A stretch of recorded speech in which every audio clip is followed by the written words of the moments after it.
Hello friends, welcome to Designer Blouse channel. இன்னைக்கு 36 சைஸ்க்கான designer blouse back neck எப்படி தைக்கிறதுன்னு பார்க்கலாம். Main ஃபேப்ரிக்கும் lining கிளாத்தும் நான் cut பண்ணி வச்சுருக்கேன். லைனிங் கிளாத்துடைய லென்த்து 14 இன்ச் எடுத்திருக்கேன்.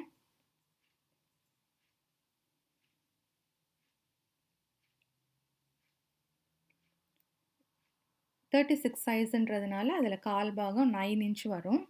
9 இன்ச்சுடைய ஒன்றரை இன்ச்சு மார்ஜின் ஆட் பண்ணோன்னா டோட்டலாக 10.5 இன்ச்சு செஸ்ட்டு வரும். இடுப்பு அளவு வந்து 10 இன்ச் எடுத்திருக்கேன். ஷோல்டர் வந்து 5.5 inch, arm whole 5.5 inch mark பண்ணியிருக்கோம். நெக்லைனுடைய விட்த்து 3 இன்ச் மார்க் பண்ணியிருக்கேன். நெக்லைனுடைய நீளம் வந்து 10 இன்ச் எடுத்துக்கிறோம். அதே மாதிரி கீழே 3 இன்ச்சுக்கு ஒரு கோடு போட்டுக்கிறோம். இப்போ இந்த ரெண்டு பாயிண்ட்டையும் சேர்த்து ஒரு பாக்ஸ் மாதிரி வரைஞ்சிக்கலாம். இப்போ நான் வந்து இதில் வெத்தலை ஷேப்பில் ஒரு டிசைன் ட்ரா பண்ணுறேன். இது உங்களுக்கு ப்ராடாக வேணும்னா ப்ராடாக பண்ணிக்கலாம். இவ்வளோ ப்ராட் வேணாம் அப்படின்னா நீங்கள் 2.5 இன்ச் இல்லை 2 இன்ச்சு நெக் விட்த்து கூட வச்சுக்கலாம். இப்போ பேப்பர் பேஸ்டிங் எடுத்து நம்ம ட்ரா பண்ண இந்த டிசைனை அந்த பேப்பர் பேஸ்டிங்கில் ட்ரேஸ் பண்ணிக்க போகிறோம்.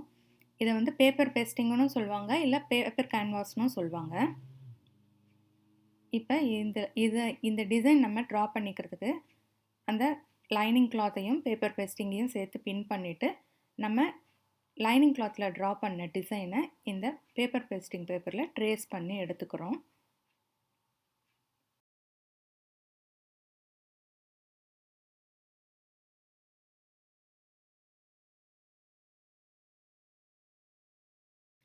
இப்போ நம்ம ட்ரா பண்ண நெக்லைனுக்கு வெளிப்பக்கமாக 1.5 இன்ச் அகலத்தில் ஈவனாக மார்க் பண்ணி இந்த டிசைனை கொஞ்சம் பெருசாக்கிக்க போகிறோம். இந்த 1.5 இன்ச் அகலத்தில் தான் நம்ம வந்து பேட்ச் ஒர்க் பண்ண போகிறோம். அதனால் கரெக்டாக ஈவனாக பார்த்து மார்க் பண்ணிக்கிட்டு ட்ரா பண்ணிக்கலாம்.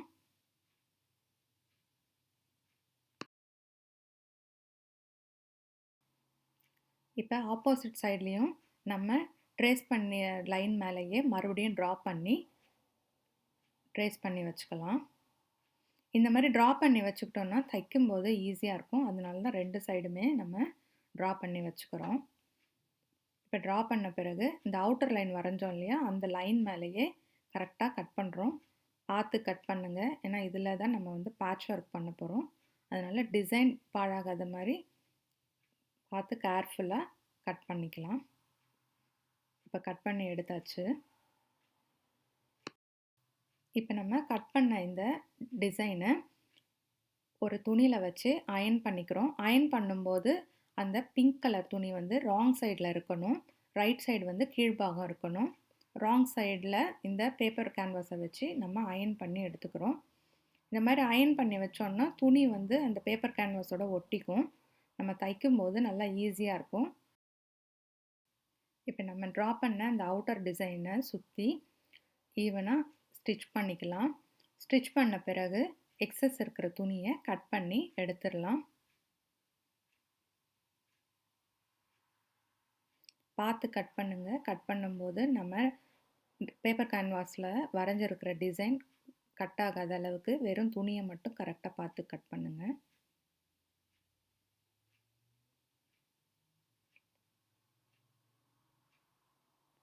இப்போ இதை பாதியாக மடித்து கரெக்டாக சென்டர் பாயிண்ட்டுக்கு ஒரு மார்க் பண்ணி வச்சுக்கலாம்.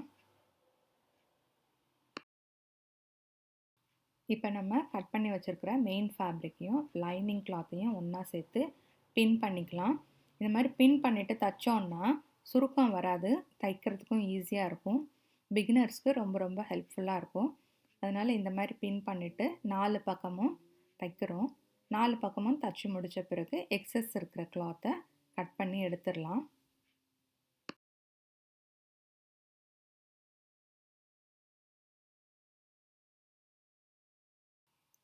இப்போ ப்ளவுஸை பாதியாக மடித்து கரெக்டாக சென்டரில் ஒரு கட் பண்ணிக்கலாம்.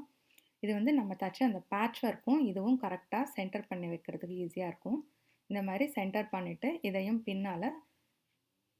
பின் பண்ணி வச்சுக்கலாம். பின் பண்ணி வச்சுட்டு ஃபஸ்ட்டு ட்ரா பண்ணோம் இல்லைங்களா அந்த நெக்லைனு, அந்த நெக்லைனில் தைச்சிக்கிட்டு வரலாம்.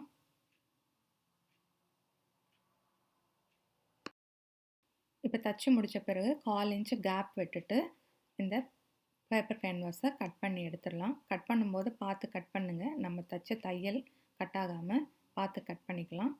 அங்கங்கே சின்ன சின்னதாக கட் பண்ணிக்கலாம். இந்த மாதிரி கட் பண்ணிவிட்டு இந்த நம்ம தச்ச இந்த பேட்ச் ஒர்க் டிசைனை திருப்பணுன்னா ஈஸியாக திரும்பும். பார்க்குறதுக்கும் ஷேப் நல்லா அழகாக இருக்கும். அதனால் அங்கங்கே தான் சின்ன கட் பண்ணிவிட்டு இந்த மாதிரி டிசைனை திருப்பிட்டு இந்த நெக்லைன் ஓரத்தில் ஓரத்தையல் அடிக்கிறோம்.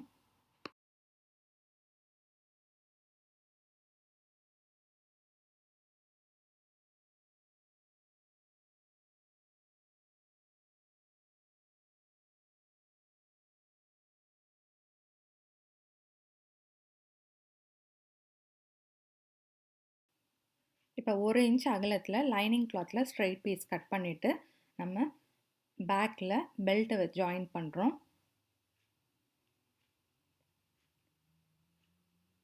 ஃபஸ்ட்டு இந்த பக்கம் தைச்ச பிறகு மடிச்சுட்டு உள் பக்கமாக திருப்பி மடித்து தைச்சிட்டோம்னா பேக் சைடுடைய பெல்ட்டு ஃபினிஷ் ஆயிரும்.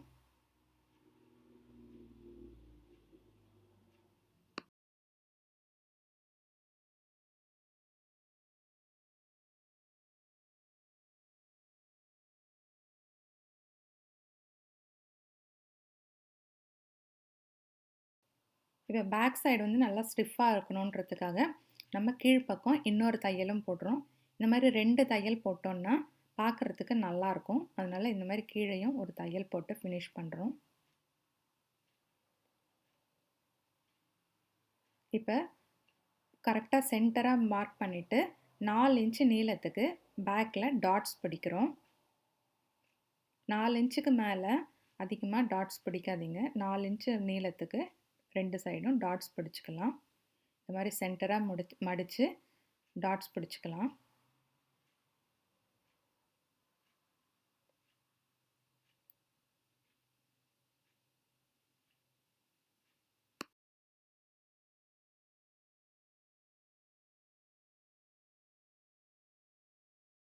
இப்போ 2.5 இன்ச்சு நீளம் 2.5 இன்ச்சு அகலத்தில் இந்த மாதிரி கட் பண்ணி வச்சுக்கிட்டு அதை முக்கோண ஷேப்பில், அதாவது ட்ரையாங்கிள் ஷேப்பில் மடித்து தச்சுக்க போகிறோம். பாருங்கள், இந்த மாதிரி மடித்து தச்சு வச்சுக்கலாம்.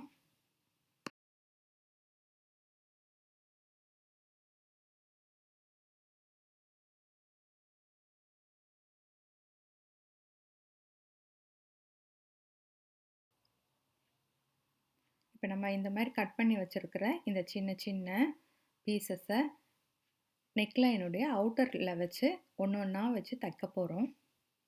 இந்த பேட்ச் ஒர்க் பண்ணோம் இல்லைங்களா, அதுக்கு கீழே இந்த பீஸை வச்சு தைச்சி ஃபினிஷ் பண்ண போகிறோம்.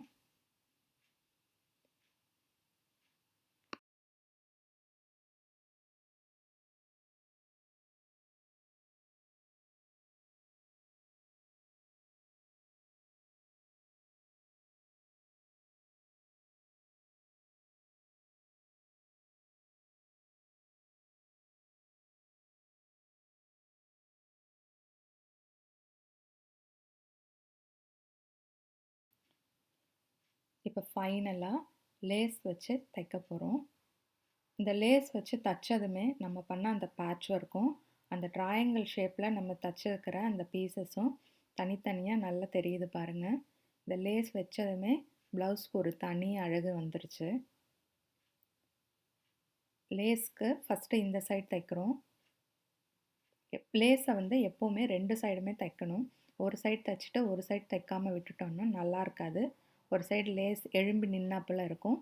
அதனால் இந்த மாதிரி கொஞ்சம் 1/4 இன்ச் அளவு திக்னஸ் இருக்கிற லேஸ் எப்போவுமே 2 சைடும் தைச்சிக்கலாம்.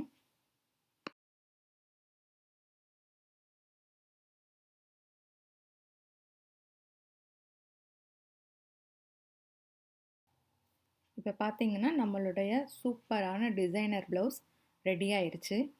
இந்த வீடியோ உங்களுக்கு பிடிச்சிருந்ததுன்னா லைக் பண்ணுங்கள், ஷேர் பண்ணுங்கள், மறக்காமல் சப்ஸ்கிரைப் பண்ணுங்கள். மீண்டும் அடுத்த வீடியோவில் சந்திக்கலாம்.